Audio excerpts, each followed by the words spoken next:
questions and more questions about the church. You know, we are in the midst of a sermon series called Rethink Church. Rethink Church is a public relations campaign in our denomination that helps us focus on reaching out to young people who have, for one reason or the other, have opted out of the church. The United Methodist Church is asking us, church folk, to rethink the way church is done.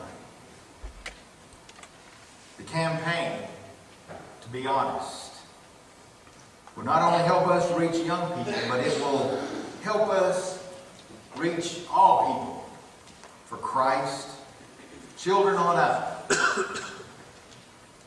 The objective of any church, no matter what the denomination, is to send a particular message.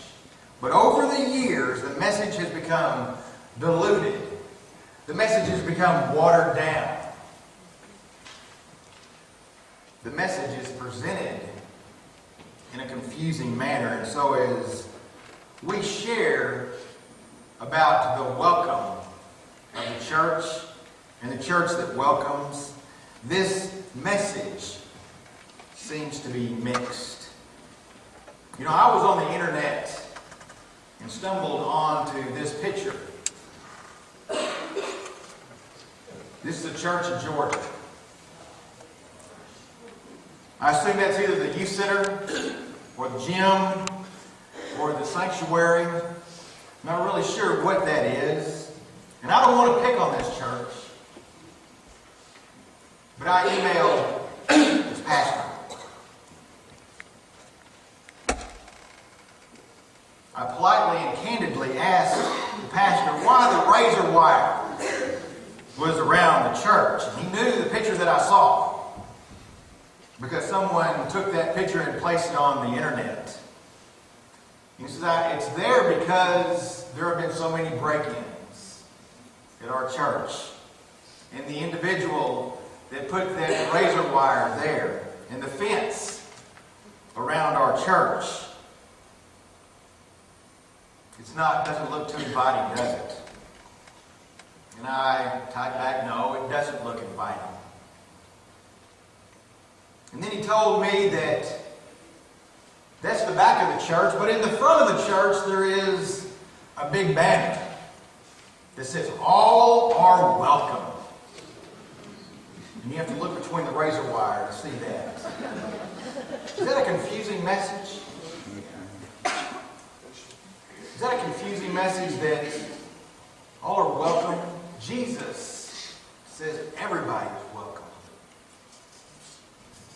But sometimes we have a problem getting that message out in a clear way. So I ask you, what is the message of New World United Methodist Church? What are we trying to communicate? Yes, we're trying to communicate the good news of the gospel. But how are we communicating that? Now, our physical building, yes, is important, but our spiritual building is so important. It's vital. Is it your message to help others connect with God? Is it your message to help others grow in God? Is it your message to help others serve God? It's right there on purpose. A few years ago, a fellow approached me. And he said, Pastor,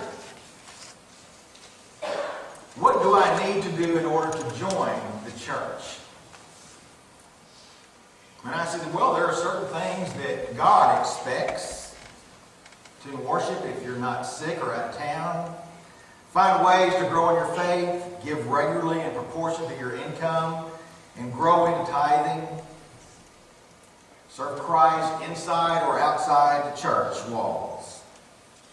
I said, it's very simple. And he said, that's easy. told me about the church that he was coming from. And he told me how he joined that church. He said, in order for you to join the church that I am coming from, you had to be evaluated by 6 elders in the church. I sat in this room in a lone chair in front of the 6 elders, and I had to share my testimony.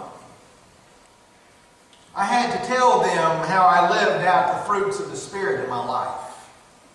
I had to share what I believed and why I believed it. Then they asked me question upon question upon question. That interview took 45 minutes. And then those elders disappeared behind some doors and voted on me and discussed me for my approval or disapproval to join that church. And I thought about those words, what that guy was telling me. And I thought, would the disciples have passed?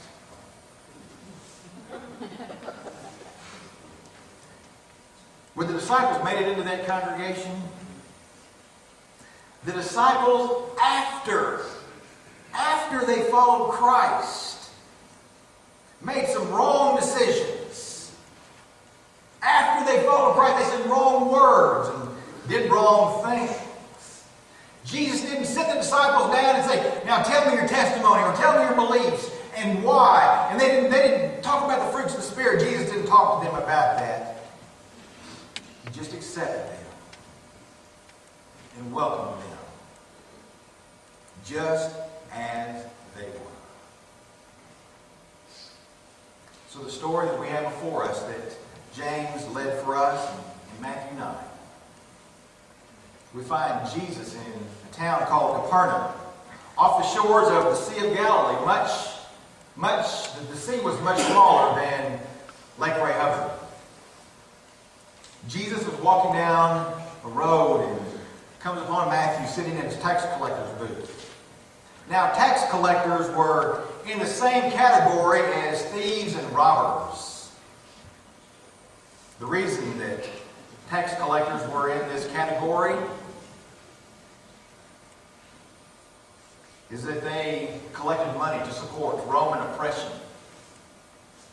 They were, if you will, they were traitors against their own people. Matthew helped the enemy. He betrayed them. And the end result is this: he was not welcome in their synagogues. He had to fight through razor wire to go to their synagogues. He was not welcome. But he walks up to Matthew and says, "Come and follow me. Come and follow me." And immediately Matthew folds up the tax collector's booth and says, "Jesus, will you go home and have dinner with me?" He said, "I'd love to. Let's go to your house and meet your friends."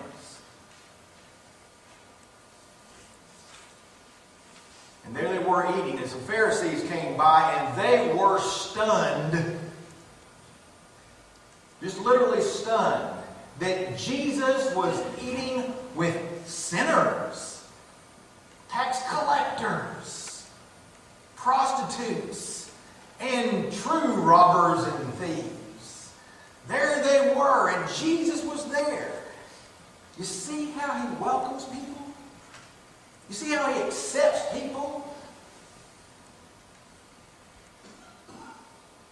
In 2011, a true, hospitable welcome is not giving a worship guest a bulletin. It's learning their name, finding out who they are, where they come from, putting your arm around them and saying, "Welcome. Love to have you." Sometimes We have invisible razor wire around our church. And we shun people away. But what we don't say, but what we don't do, you're not getting involved in other people's lives. Like our example, Jesus. It's the way he did it.